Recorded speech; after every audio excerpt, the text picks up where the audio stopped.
All right, you guys. So we are live here. For everybody that is on all of our social channels, I love this. We already have a comment that somebody put up.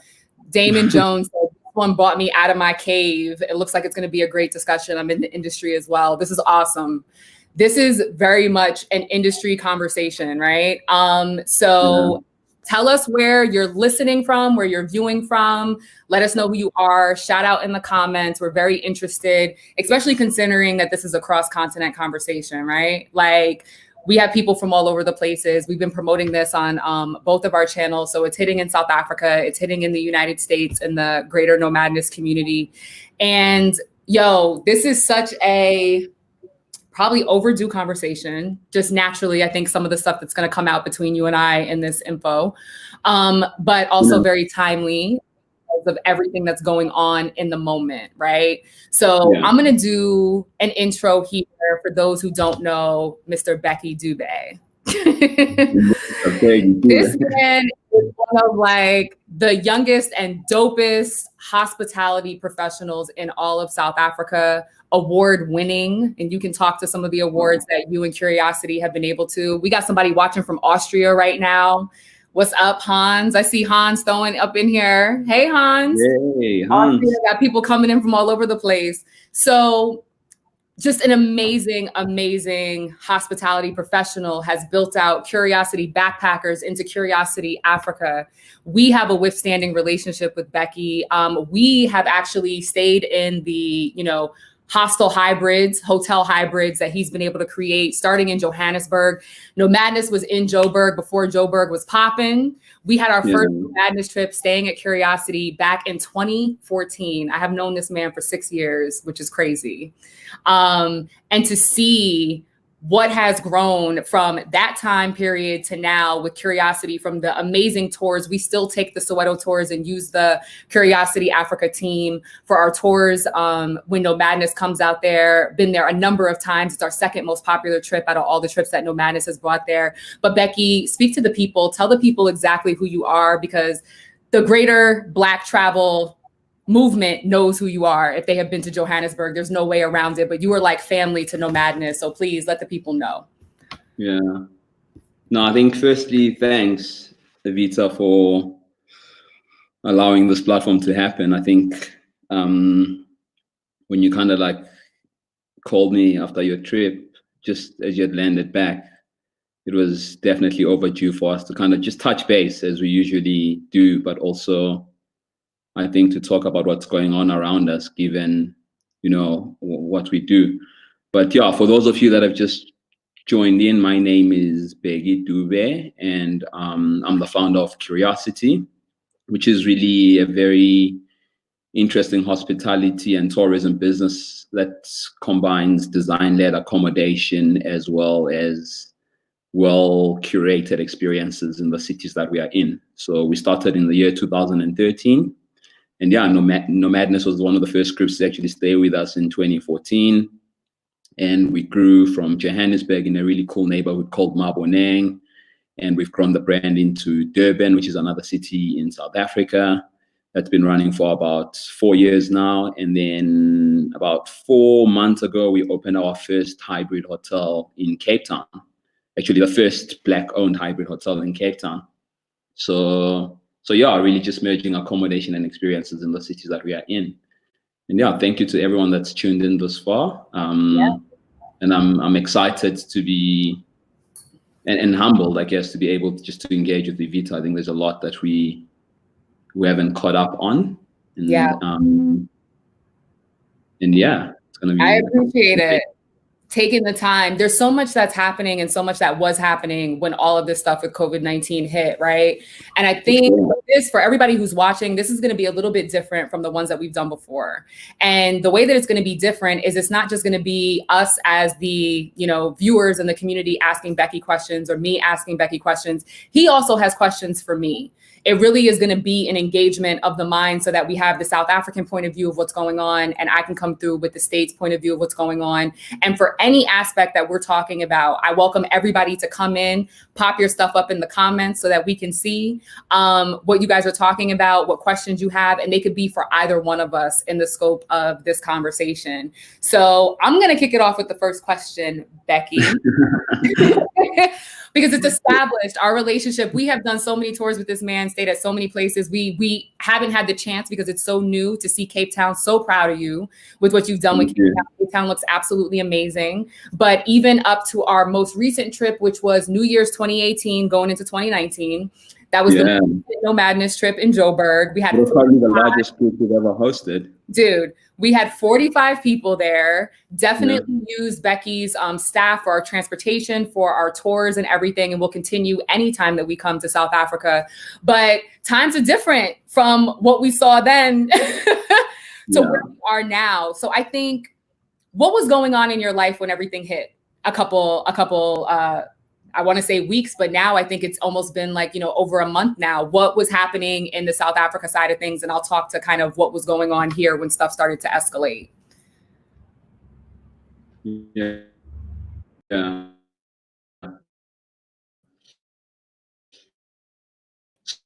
So I think with us, that we're observing what's going on in the world, I think China being the first, and then we're looking at other markets in Europe and the United States, and we thought, okay, maybe this thing won't, enter into Africa at all. We're probably the chosen ones this time around, and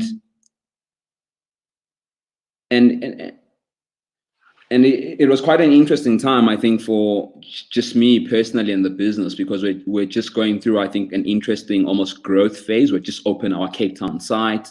We're starting really to see people take part on the full South African itinerary with us, where groups would come stay with us in Johannesburg, go to Durban and Cape Town, and slap bang, I think numbers started dropping, people canceling their trips, and we're like, okay, we probably still have the domestic market intact. And probably second week of March, our government then came up and they said, we're putting a travel ban, and we're going to be going into a 21-day lockdown.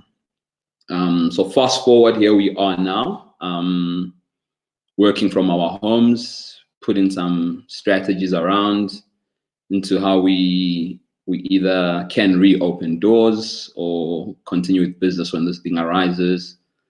But it's been, I think, just like we're trying to deal with it day by day. I think when we kind of touch base, you and I, we're speaking about how it's so unprecedented, and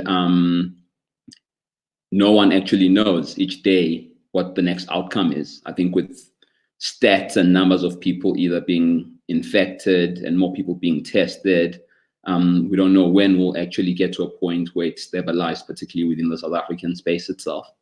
So It's been quite an interesting journey. And I remember, I think, touching base with you, and I just sent out my announcement as CEO of CURIOCITY, and you're like, yo, you have finished doing a trip. And I was like, what? We were in India. Yeah. We were in India when everything really escalated in the States, and 45, how I will call him instead of our president, when 45 did his first spiel that Friday, I think it was either a Thursday or a Friday, we were literally walking into the Taj Mahal. We were on an India trip, our NOMADNESS India trip, again with 45 people, and we had to have a brief moment. We were literally going through security to get into the Taj Mahal when everything started to hit. People's phones started going off. People were like, yo, are y'all hearing this, that, and the other? We got to the gate, right? And my team and I had this conversation with everybody, and the team was on board with this. I said, listen, you have flown all the way out to India. The Taj Mahal was literally the tail end of the trip. It was the last big thing we were doing on the trip. And the last day of the trip was a free day. So it gave room for people to, bump up flights and kind of get out early if they wanted to. But I told them, I said, listen, you can change nothing over the course of the next 3 hours that we're here. Nothing. You can't change anything. Let the team worry about this, but do not be on your phone unless you are taking photos at the Taj Mahal. Do not let this circumstance that we have no control over take this opportunity from you, because you never know if you'll ever be back in here ever again in your life. And so we just kind of gave them a permission. And I had a couple people on the back end of that trip come to me and be like, just say thank you for kind of giving them that moment to escape. before everything really started to get crazy. Because I mean, we were 5 hours away from our hotel because that's how long it took to drive to the Taj Mahal. We were 8 hours away from them having any reliable Wi-Fi to really truly do anything, right? And so for me, I didn't want what was happening in the States to cheat them from the experience that they had flown all the way out there for and put their hard-earned money for towards the India trip. It was very important to me that they were able to get that break and kind of almost defer that stress onto us and the team. And, you know, luckily I had a number of us on the team had been to the Taj Mahal before a couple times. So we were kind of like, you know, Sejal and I were kind of off to the side having our conversations. And had India experienced any COVID so this is related at the time? Yeah. So while we were there, literally, I want to say it was three or 4 days into our trip, they shut down all the visas to foreigners. If our trip was even 72 hours later than what it was, we would not have been able to get into the country. They shut it down to foreigners because what was happening is in Jaipur where we were, the cases that were popping up, they were from tourists. They weren't from local Indians. They were from tourists from Italy. And everybody was there for Holi Festival of Colors. You know, it's a big time now. Now India is kind of like South Africa for us too. NOMADNESS has been going to India before India was popping to other people, particularly in like the Black travel movement. There were, for years, we were the only group of Black travelers that were there. And now it seems like everybody and their mom is starting to pop up the same way. It's the same exact kind of like model in India that I've seen. The impact that we've had in South Africa. I've just heard good news about India. I mean, our brother Sansa just got back from India, you know, Sansa from the Yeovil Dinner Club. Yeah, it's very well as well, you know. One of our members, I'm popping up this comment right here from Ebony. She says, India was and is safer than home. And we felt that way. India was actually a reprieve for us. A lot of us, the conversations we were having in India, we were like, we don't want to come home. Like, you know, we know that stuff's about to be crazy. But we did see over the course of our trip, it start to kind of like escalate, right? From them shutting the borders to people flying out and getting tested. And we only had, out of 45 people, we had 7 people bump their flights up. Once we realized that, you know, Trump's address was really based around like foreign nationals, that's kind of where we were. So we were abroad. You know, the greater tribe community was in their respective places, but we were in the middle of a trip when all of this stuff kind of escalated and hit the fan. And we had essentially that weekend for everybody to get their ass home. And so, I mean, so you're going through all of this. You've got a group of 45 people on your trip, and keep and calm people down and make sure that they really get the experience that they've paid for and that they want to get whilst in India. What's going on inside of you at that moment, you personally as Evita?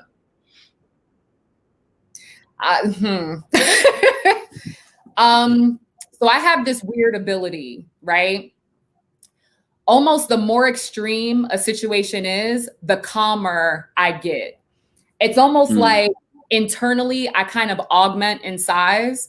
My senses become deeper. It's a weird thing. And unfortunately, it's something that I learned is a mechanism that I use to get through things when we had the Panama tragedy that hit NOMADNESS, you know, back in 2015. Yeah. And so I just realized that there's certain just innate things that I have that has me rise to the occasion. And so I was definitely nervous, but I was very calm. Because I'm one of those people like, let me get all the information that I need to get to understand exactly what's going on and exactly what these people like.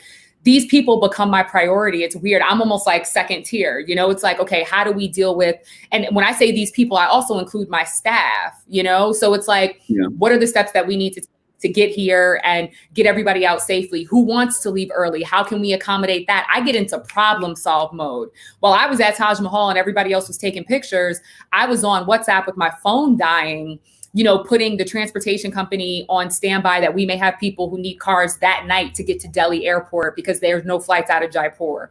I was talking to the hotel that there may be some people who end up leaving early. Like I was talking to and people probably saw me just on the phone at the Taj Mahal.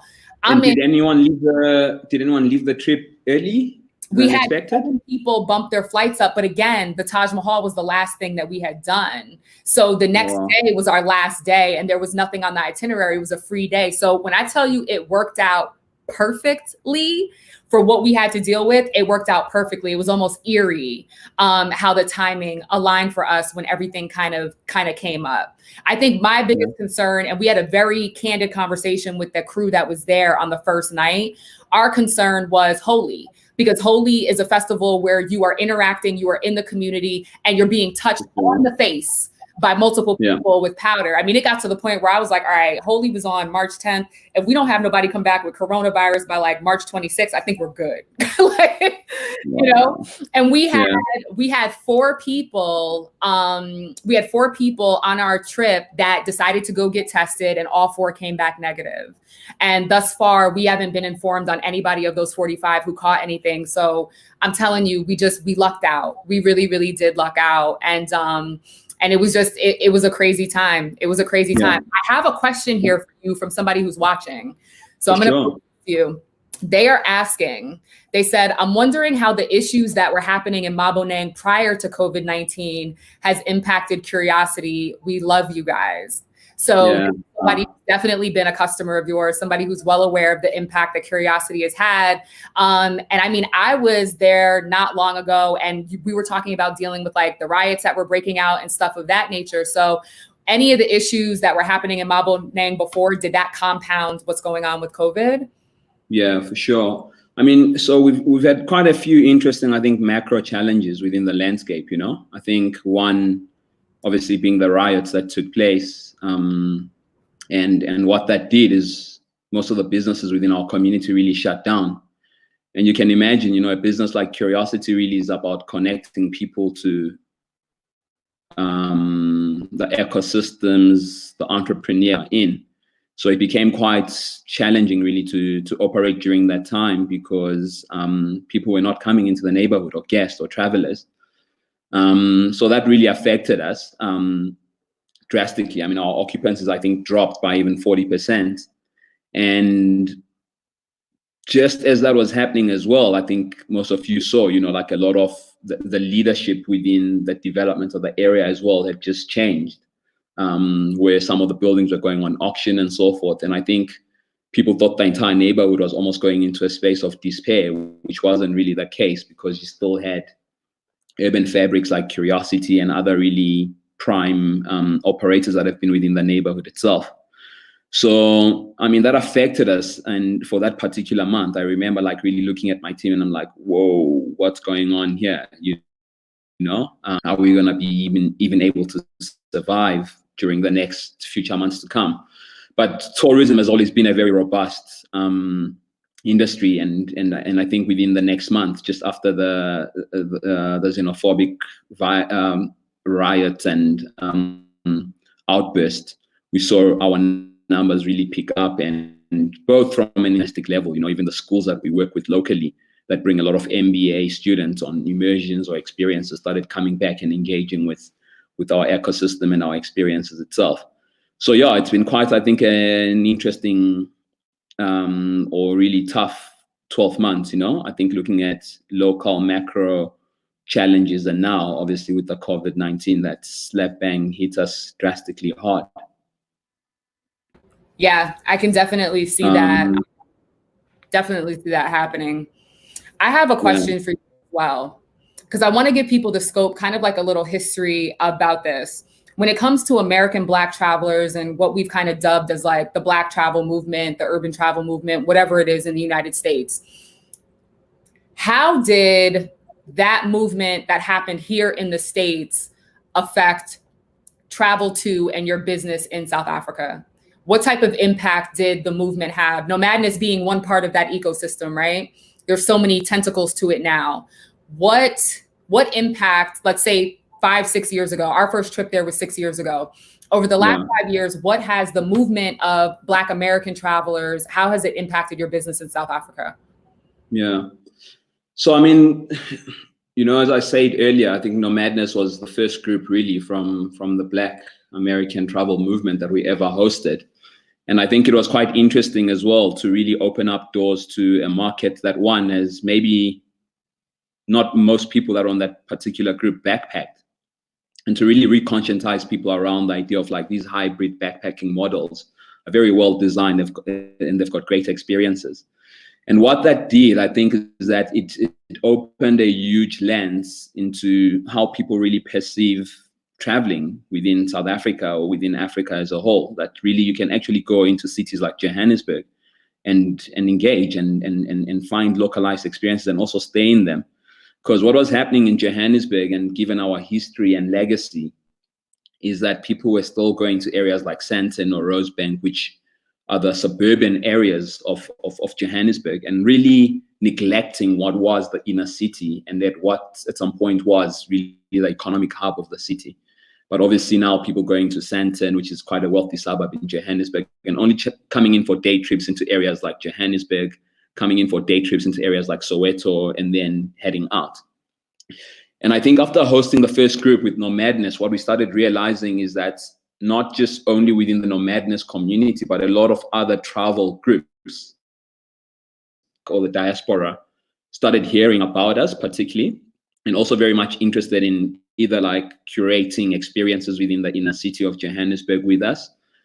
And that filtered on into individuals within the NOMADNESS, I think, travel tribe, also not coming in as just people to explore the city that is Johannesburg, but also residing in the area, be it for 3 months, 6 months, or short-term stays, but also eventually investing within the cities that we're in. So we've seen quite a way people are finding a sense of belonging, you know, and I mean, we all spring from one common, and really finding a sense. We speak now, there's quite a few handful, you know, of friends, people like Dwight, that are staying within the area, or that have left the States to come and quarantine in Johannesburg, and they've bought apartments and invested within the ecosystem itself. And I think you got, I mean, like these groups, particularly yours and others, they've really kind of opened up that market to say, listen, it's possible to actually reside and stay and invest and be part of this thriving community that's changing the status quo of South Africa. Yeah, Johannesburg is the only trip. So our South Africa trips are, to this date, the only trips where we have multiple people on that trip on the back end who are like, okay, what's the property situation like here? Yeah. How can we invest here? We had a NOMADNESS member yesterday. I was updating some stuff on our page, and we had a member bring up something about the property acquisition. And I know you know more than most about like that thought process, and, you know, at one point what we were thinking, and, you know, what we're looking to build out in the future in regards to property, and how I wanted to start that for NOMADNESS in South Africa.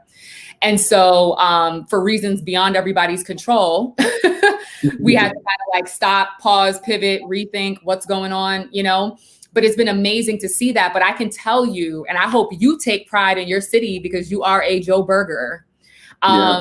You know, that this is the one trip that we have, and a community that we consistently come back to and stay in and have a relationship with, where numerous people on a NOMADNESS trip will be like, yo, I want to get an apartment here. I rocks with Mabonang, you know, like I know I can come to Curiosity and have a drink after hours, things of that nature, you know? And so I really, really, really just want to say thank you also for sharing, you know, your home with us, and for creating a portal in which we've been able to come in and hopefully leave a bit of ourselves, as much as I know we are filled up and taken in by Johannesburg in particular. But South Africa is such a dynamic place. Yeah, it's thank you guys for just opening up, you know, and taking off the blinkers and really immersing yourselves. That leads us make an interesting also debate on what does that look like. You know, the investment of property during this time, does it become a delayed process? Does it, property is cheaper right now to really be investing, hoping that, you know, when travel bans are lifted, people are able to come back into the city. Where are you? What are you working on now? You know, we're working on trips, we're working on property deals before.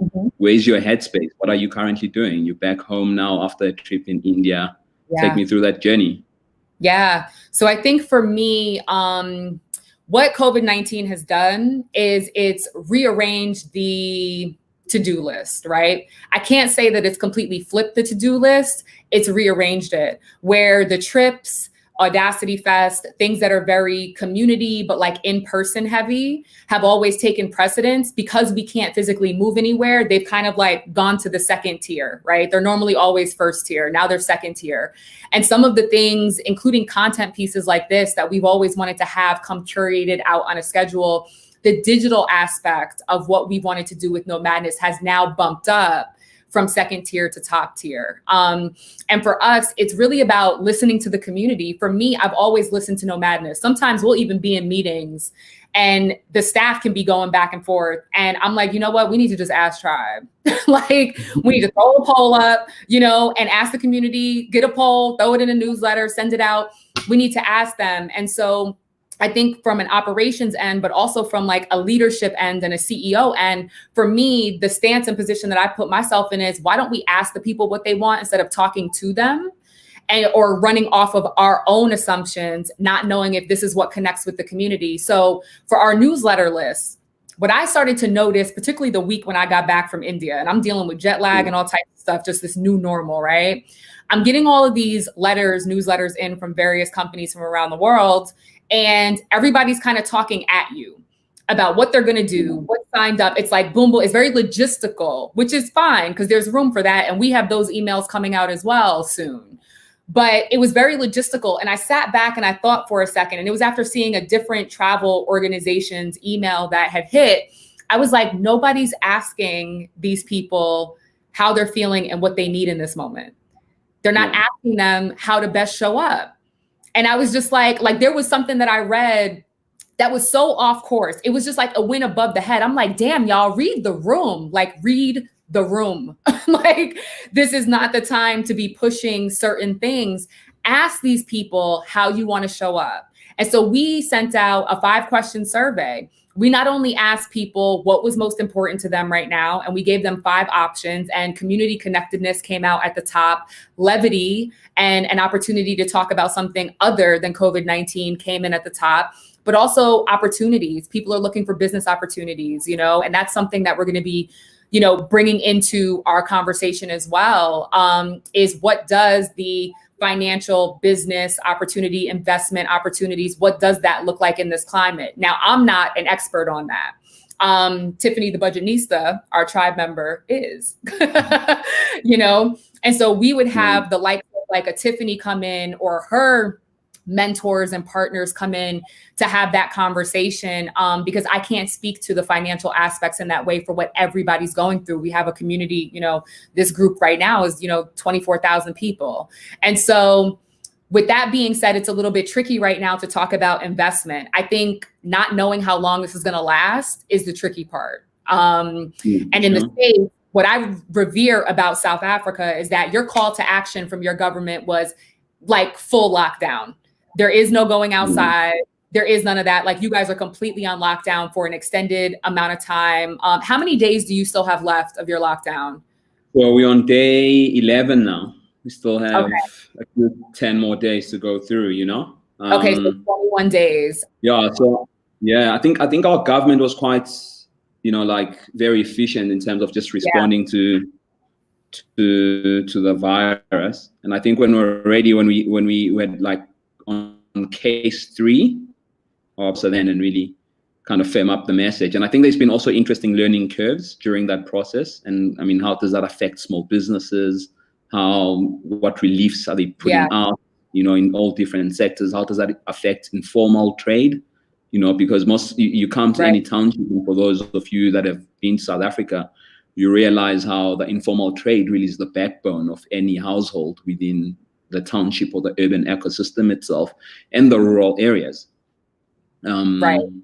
So as they implement these lockdown strategies, they also coming on board and trying to bring in relief funds or certain strategies that can assist, particularly, you know, the smaller informal businesses and so forth. It's also, you know, we haven't really done, I think we're sitting now at about 60,000 people that have just been tested, which is, we still have a long way to go. So we don't know, once we hit that 100,000 mark, what does that mean? Does the lockdown continue to be extended, or do we have really a good case study in terms of data that we've captured as to where we are with the virus itself? So I think we are still in early days, and there's a lot of basically, I think, confusion around in the air as to what the way think. Yeah, our president really took a really decisive and I think a proper leadership role to just really lock us down, because you could imagine, you know, I think if the virus wasn't really, or if the lockdown wasn't implemented, it devastating into the townships becomes really quite a huge nightmare for the country. You know, you're dealing with spaces here without proper sanitation, with families of 6, 10 sharing a 15 square meter space. So he had to take that decision really to almost protect the future of the country itself. And I've been very much interested in and also wanting to ask you around that, you know. So, I mean, what's been your timeline in terms of when do you see this ending? What does that mean for your business? What's your strategy around the duration really of the virus, and what strategies have you taken for your business? Right. So I think for us to kind of go back to one thing that you said, your country had a decisive president that locked everything down. Ours does not.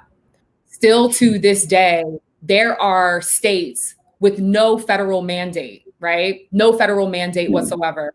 And there are people in certain places. I mean, just this week alone, we have seen pictures and videos from the Bay Area in California and San Francisco and Oakland. We have seen the Wharf in DC. I mean, ridiculous lines of people out getting crabs.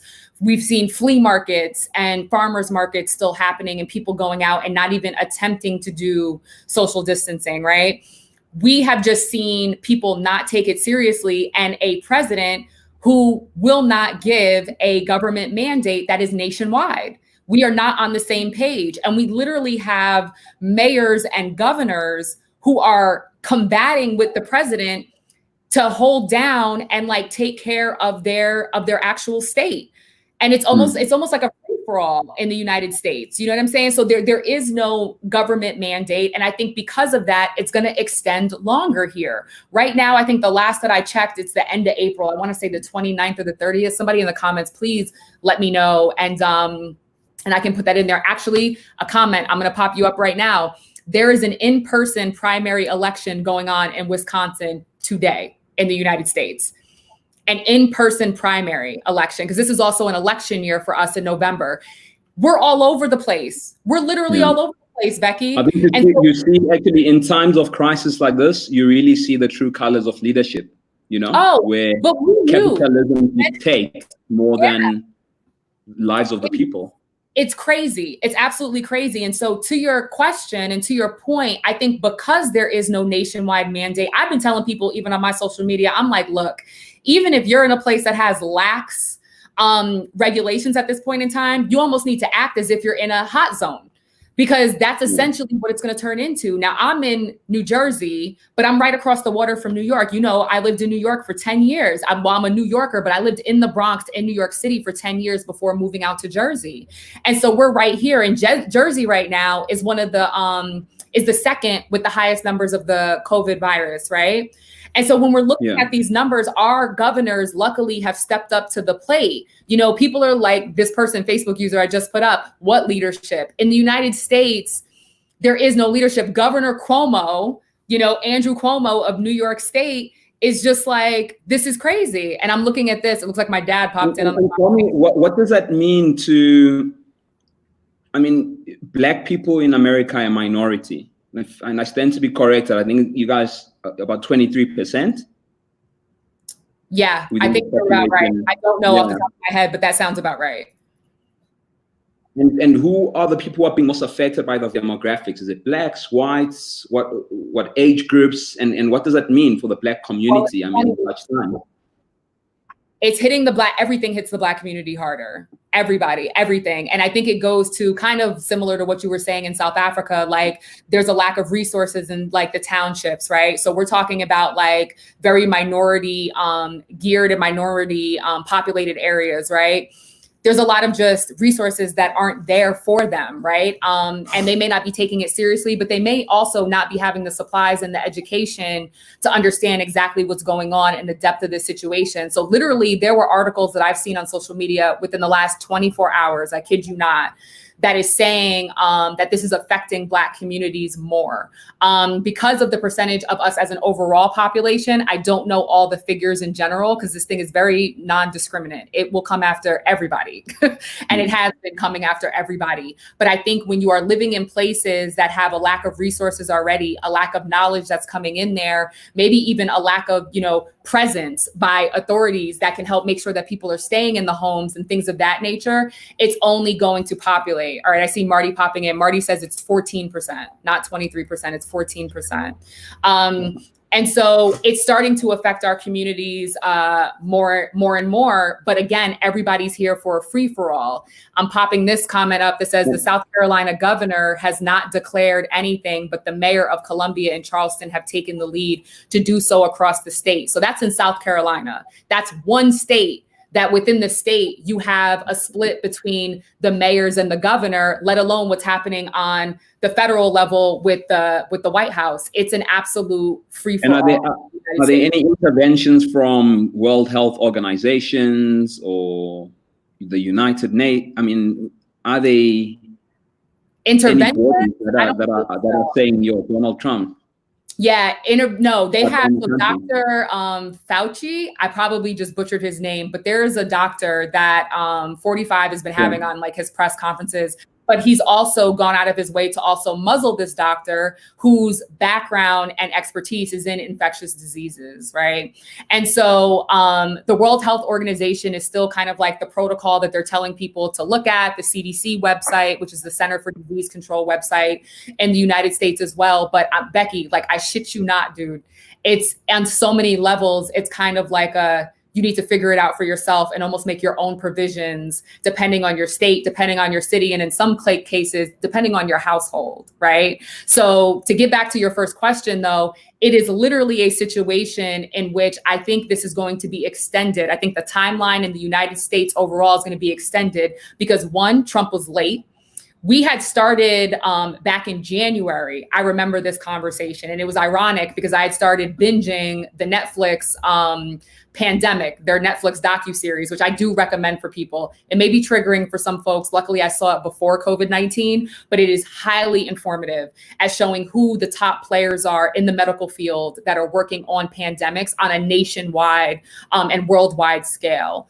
But we're talking about this was a conversation at the end of January, and it took that week that we were in India, the weekend of March, it was the 14th, that he had this to start to shut things down here. And even that wasn't with processes in place or anything of that nature. And so we're still figuring it out. So I think it's going to be prolonged past the end of April in the United States. And I think for businesses, we're already, again, we're taking the reach out approach. This is also part of our strategy. Right now, a lot of companies are holding on to the funds that they have or trying to recoup whatever they can get back. This is what the climate has been, right? With that being said, we're taking a stance of, okay, how can we help you and be there for you in this time? It may or may not have a dollar sign attached to it, but is there something that is already within our wheelhouse? Is there a live stream conversation, the likes of this, that can bring awareness to a situation or a destination that's going through something in which maybe the people can take the forefront? Because this is what's happening, at least here. It's like the people are the ones that are trying to problem solve, because they know that they can't rely on the government entities at this point in time. So I think for right now, and I'm going to pop this up because I think Ebony's point here is a valid one. She says there's a real push for pumping a vaccine out quickly. We can just follow the dollar on that one. That's been the biggest part of the conversation recently. And as far as investments, I know some people have put money into the stock exchange. I personally put money in the stock exchange when I started looking at this, and I went in on the companies that were seen as the front runners on getting a vaccine. And I've seen returns on that already in like a couple of weeks of just having some type of money in an investment. So for us in the States, unfortunately, we're like capitalistic to the 10th degree. And right now it's a situation of just like following the money, but it's about retaining it. I mean, I can tell you honestly, within the last 24 hours and our reach out efforts to our partners, we're talking corporate partners that we've worked with for years, some that we were in the middle of having conversations with, especially about Audacity Fest. We were supposed to have a festival at the end of August. Also, those that we desire to have relationships with that came to us and started to see what we've been able to pull forth. I am getting kickback emails within the last 24 hours from people who are our liaisons there who no longer work there. Like, it is scary to see how fast this is affecting different companies and different businesses, especially in the travel sphere. I'm telling you, I mean, you brought it up earlier in the conversation. When I got home and I saw the message that you sent out, I was like, oh no, because I know you on a personal level. I was like, let me get on the phone. Like, I'm going to respond to this. And, you know, we will definitely be sending a donation in towards Curiosity. But I was like, I need to get on the phone with my friend who I've had business conversations with when stuff was up and when stuff was down, you know? Yeah. And so I think right now it's about coming together. It's about having these conversations, being real about what's happening. But I'm gonna be honest with you, Bheki, I think when it comes to government handling and that directly affecting timeline, I think South Africa is in a better place than the United States is, hands down.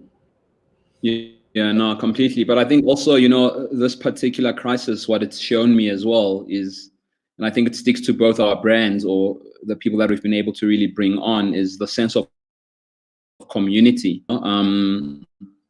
where before anything, I think when we announced that we're going to be forced to shut down some of our sites, you know, put some of our stuff on a fair load lift and up until one, it was quite interesting for me in terms of how many people really reached out, you know, from as far as America to locally, and really almost being playing some sort of help, just either from a donation point of view, but also really to bounce some ideas and come up with solutions as to how we can stay afloat itself. So you are right. I think what we end up having in times like this is really just our sense of community than any really leadership. And I think, you know, we like to say charity begins at home. And I think what we're going to start seeing, I think even with this whole virus, it will really reconscientize the idea of grassroots level of problem solving crises and other pandemics that are yet to arise itself, you know. For the first time, I think families are now able to sit together on a dinner table and really have dialogue. Friends are able now to check on each other to see how they're doing in terms of just personal well-being. So I think really the only people that are going to take us out of this is us uniting as a community and really coming with problem-solving ideas and leaving everything up to the powers that be, you know? I agree. And I think we see that on a mass level in the United States. I think this is also what COVID-19 has done in the States is it's pulled the wool up over the eyes. It's kind of like a family. Every family's got their shit. But you kind of keep it under wraps because everybody doesn't need to know everything. And it's like the fact that we don't have the universal healthcare, the fact that we don't have a universal, you know, income, the fact that we don't have, you know, some type of universal or like help with like daycare and childcare. There are so many levels to this like American dream that I think Black Americans knew was falsified. But now the world that has seen America as this like superpower understands that it's like, everything's not what it was all chalked up to be, right? And all of these things, all of these secrets, you know, that I think minorities in this country have always known and told the world and, you know, told our white counterparts, you know, now it's like, oh, like they were for real. And it's just like, yeah, it is. And so I think what puts NOMADNESS in a unique position is that as its originator and as its leader, I've always been about community first. I mean, you know this from me on a personal level, but even when I started NOMADNESS, I had no idea I was starting a business. You know, I've told that story a million times. I've called myself an accidental entrepreneur because that's low key how it started. For me, it was always about the community and feeding into the community. And I will say that I am grateful that that was the space that I've moved from and built from when it comes to nomadness, because the community is so key right now. You know, I'm in the middle. One of the things that was on my to-do list that was on the bottom is to create an online course and some resources on creating community. And so now, because it's at home and it's digital, now I have the know-how and the ability to be able to do so. But I think that community is currency for a number of people, but community is also support. Community has been a space of ideation for us. Like I said, we can poll. NOMADNESS has been an in-house focus group, whether they're aware of it or not, so that as we come up with our in-house and internal strategies, we can literally come to them and be like, yo, what does this sound like to you guys? You know, like, what's your input? We also have over about 40 regional ambassadors for NOMADNESS, right? So we have another kind of subset before, like, under my group, under my team, but before the larger group of 24,000, that they are a liaison and they represent those local sectors. And I think that's a very integral piece of communication. And I'm quite grateful for our ambassadors, because the thing is, even though they're a part of this like full community that is NOMADNESS Travel Tribe, NOMADNESS South Africa looks a little bit different from NOMADNESS Tokyo, looks a little bit different from NOMADNESS New York, and their needs are different in this moment as well. Because like I said, we have some places where they're on it, and then we have other places where it's a free-for-all for everybody. And so I think the needs of our community are also segmented as well based on location. And so there's not one answer, you know, there's no one universal answer for that. But I think the power of community and people coming together. I've had members of NOMADNESS in my inbox like, yo, how can, like, I have more than enough for myself, and I know that there are people probably in our community that are in need. How can I send them money? So we haven't announced this yet, but now is a good time to do it. Starting on, I'm looking at my calendar, starting on April 21st, we have a social media campaign that's going to hit all of our platforms, where every day over the course of that week, we are going to do a silent blessing for different industries, right?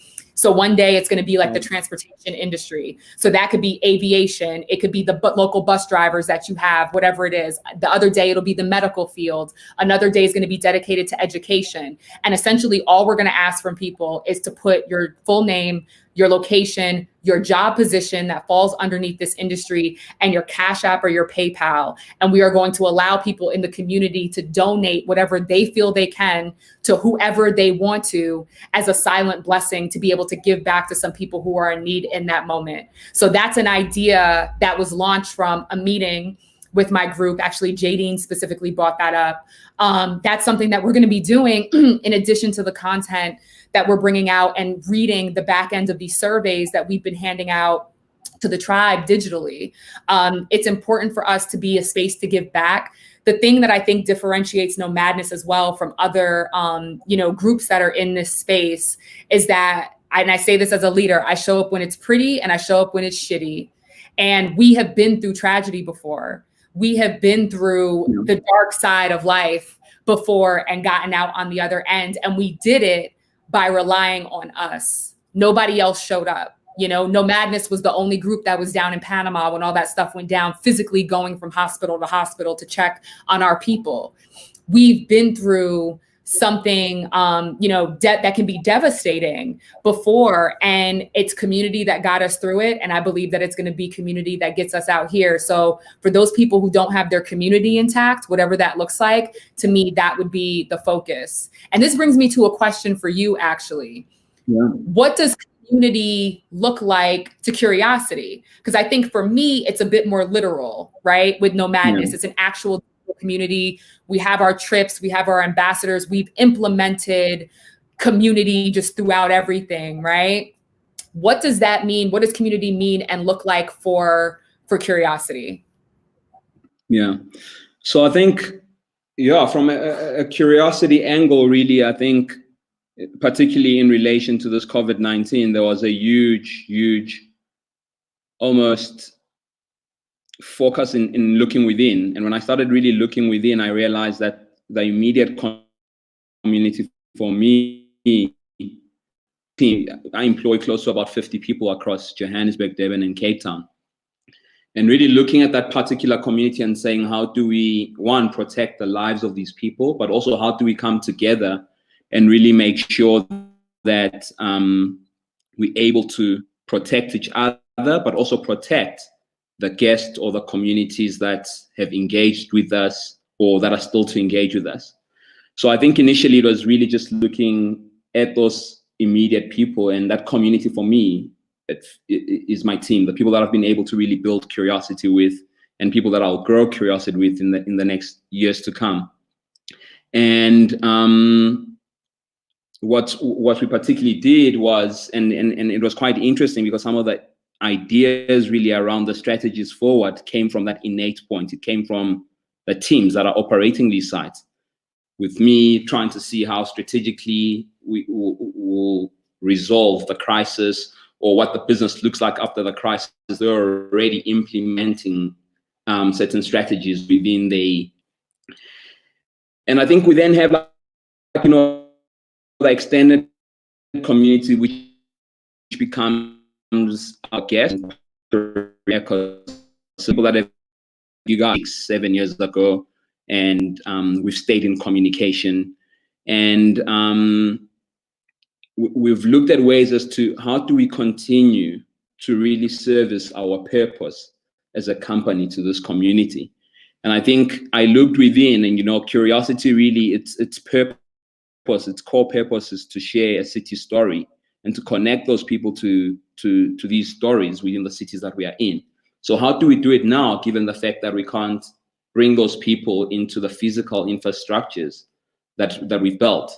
And I think one of the solutions is through these dialogues that we're having, through travel talks, where we've got storytelling elements within our platforms to continue share that knowledge within that community that's vested to us itself. But the initial community is really the people and the team that I've built Curiosity with, and then our extended guests that have helped us get to where we are, Yeah, I agree. And I think that you are that is a leg above that you have for your competition. When I look at the just like general, maybe hotel industry, right? You go in, you have your room, you're in your room, you may engage with people at the restaurant or at the bar a little bit, but that's it.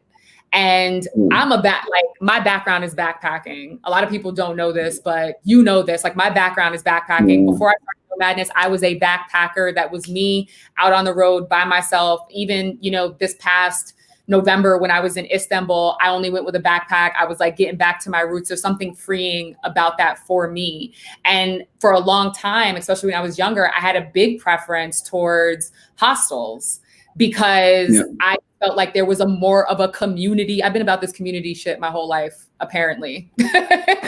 There was just more of a community vibe in hostels and what that produced for me. And that was really what gravitated me towards Curiosity. Like, even if I'm in Joburg and I'm not necessarily staying at Curiosity, I still always end up at Curiosity because there's something else that you get from there. And it is that sense of community. I've seen people watch soccer games crazy at the Hideout Bar in Joburg, like losing their mind, I think mic nights that you guys have created there, maybe it's about doing a digital Hideout Bar, you know what I'm saying? And like, yeah, for sure. So, I mean, we've been really like looking at interesting ways, and not just really from, it's easy now for anyone to just go online and say, we're going to do a cocktail making experience, but create content that's really conscious, that's got context, and that's moving.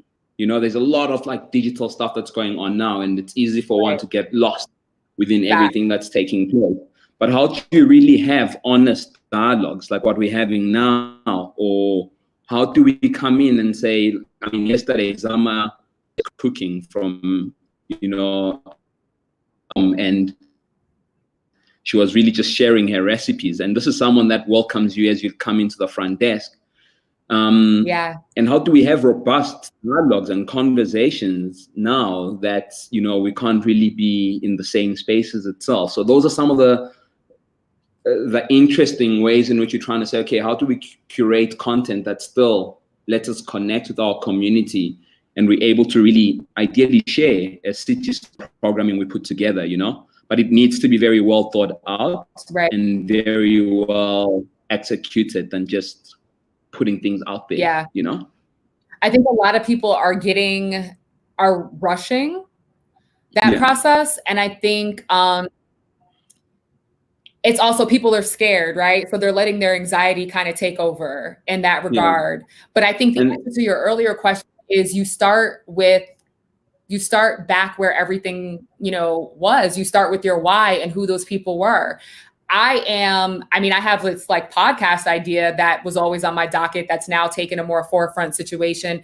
But for me, it's like I always come back to tribe. These are the people that I have shown up for repeatedly. These are the people who know me the best. This is the community that I've cultivated for the last 9 years. These are, and I don't see them as followers. Like, these are members of a community that I have. I think you continue to serve these people, and that's where the listening comes in. Maybe as leaders, we don't have all the answers, and that's okay. Exactly. And there was something beautiful to what you said earlier about, you're able to get your team in India to be calm, and through madness, you're able to put yourself at a space of calmness. Yeah. And, I found myself really, crisis was happening, and you obviously getting impact score from your board member. Mm-hmm. Look at risk and so forth. Really going back to, can you hear me? You're going in and out a little bit on our end. Again.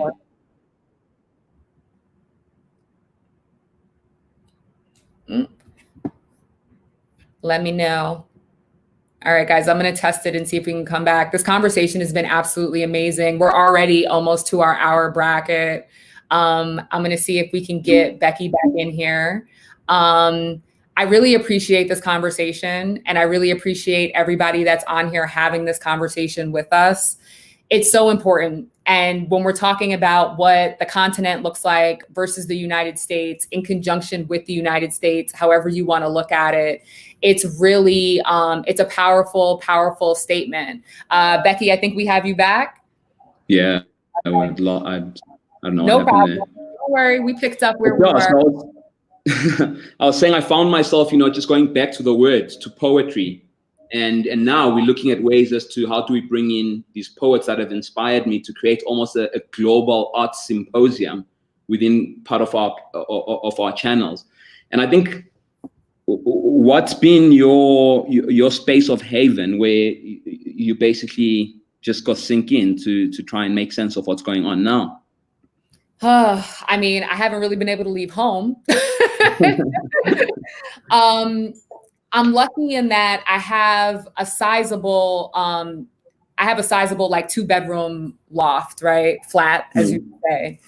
And it's just myself and my 2 cats. So there's a lot of room here, and every room has its own energy. My office, which I'm in now, is like the get stuff done space. My living room is very creative and artsy and inspired by my travels and art from around the world. And it's my place where I want to be creative. Sometimes I work on the floor in there, and I have markers and I put my whiteboards, and I just allow myself to play, right?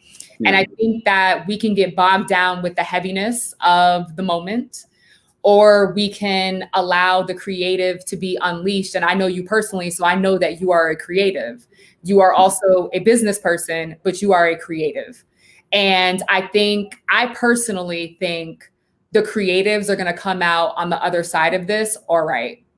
Because 1, we know what it's like to be broke and have to try to figure it out as being a creative. And 2, we are so well versed in looking outside of the box, not seeing a box, creating from the imagination, having a blank canvas and making something beautiful. Like, we are the manifestors in that space. And I think us naturally coming from a place of creativity, regardless of our business acumen, we have a leg up against the rest. And I think if you approach this too analytical, 1, you're going to drive yourself crazy. And 2, you're going to miss something, because you're going to miss the magic in this moment. because I do think that there's the ability for magic in this moment. I think that there, like you said, a space for people to reconnect on both a professional like us and personal level. But I do think that there's the opportunity. People were akinning this to the crash, the last like crash that we had in the States, stock market crash. Ubers, Airbnbs, these are the companies that popped up on the other end of that, right? I also don't think that our normal is going to be the normal that we're used to after this. I think that there's going to be changes implemented. And I realized that one of your customers, Hans, who I believe is coming from Austria, actually had a question. And he said, one of the biggest risks will be the government's not relaxing current travel bans. How do you think South Africa will react to this? Here, the government mentioned closed borders until 2021. So you guys are on point with shutting down. You know, NOMADNESS was set to have a Bermuda trip at the end of May, and it's on an island that is completely shut down. It may very well have an extension. What now does it look like for us Americans who can't get our shit together on our end? And there's no government mandate. What does that look for us possibly even trying to come back into your space? Yeah. After you guys locked everything down and you're like, you know what, we're good, but we don't know what y'all got. Yeah, no, I think there'll be definitely a new evolution in how people travel, you know? I think, I mean, when I just think out loud, and I mean, I'm not within the government sphere or in the health department at all, but I think what we'll see slowly happening is that the lockdowns that are currently in place being relaxed, and as we come out of our homes, there'll either be a desire to just really go hug each other and connect again, or some sort of fear distancing. You know, I saw it the other day when I was even going to the shops to get food, where a couple was coming up the stairs and they literally, you know, like they stayed away.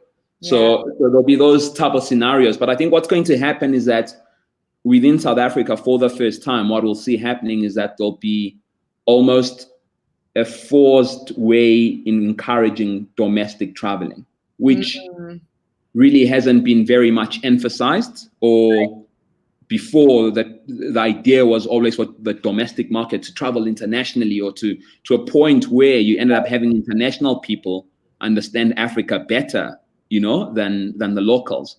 Right. So I mean, what we're going to see happening is that really this idea of people really traveling, understanding their backyards,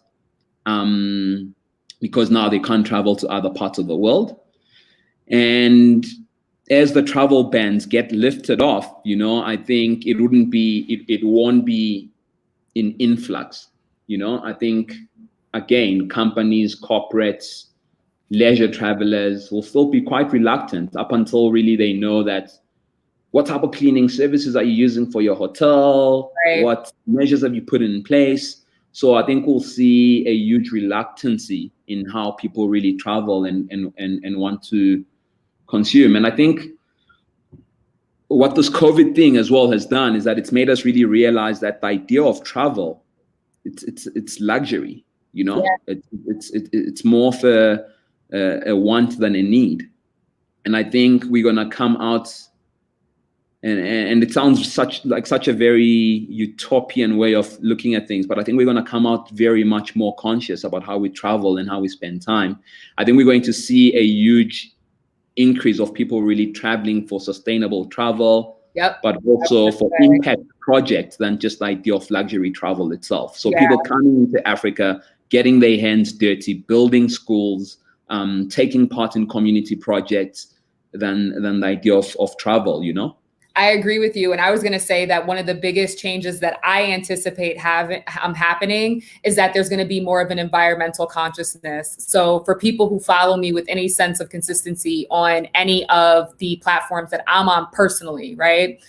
I talk about, you know, climate change. I talk about the effects that it's had. I talk about how it's one of the scariest things to me. And people are losing people generally. And so I'm very conscious about the whole silver lining conversation, because I don't want to dismiss the fact that, I mean, as of last week, I know somebody who's died of COVID-19. And so it's like, I want to be mindful of that and not dismiss the fact. I want to read the room, right? And the room is mixed right now.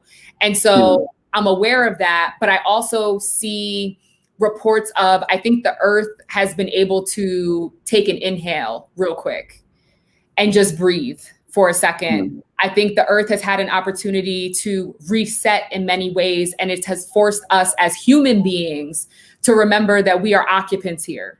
We are guests here. And we need not forget that. And in many ways, at any point in time, we can also not be in control as to what's going on here. And so I agree with you. I think there's going to be an environmental awareness, which would also, I would couple under sustainability, that is going to be a part of the conversation.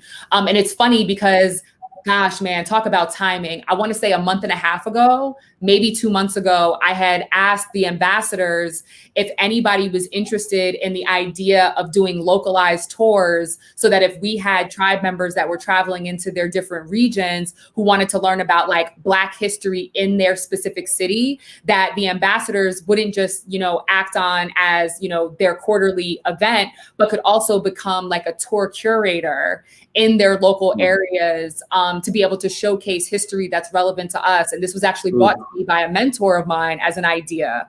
And I was just like, yo, like, this is amazing. And I would obviously start with our ambassadors, but also our NOMADNESS community. I always go back to the community for stuff. So I agree with you in that we were already in the mind frame of localized thinking. What does that look like? And also environmental and sustainability. I have another question. I'm going to make us the last question because we've already gone over our hour. From Damon Jones, a longtime tribe member. He was on the first ever NOMADNESS trip. Damon says, as we go through this issue with the coronavirus affecting the hospitality industry, how do you feel this may need to change how the industry works, such as the check-in process, shared spaces? And he put that we love South Africa. We love you too, Damon. Yeah, Damon's awesome. I'm an analog guy, I'm very traditional in my approach. And I think nothing can really always replace the human experience. The idea of walking into a front desk and someone shaking your hand and saying, welcome to Curiosity, can I assist you with your luggage? I think no robot or any AI or tech can really replace that analog experience.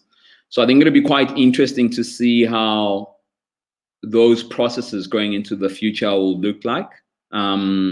We've been looking at some of our apartment hotels just down the road from the Curiosity HQ in maybe creating self check-ins.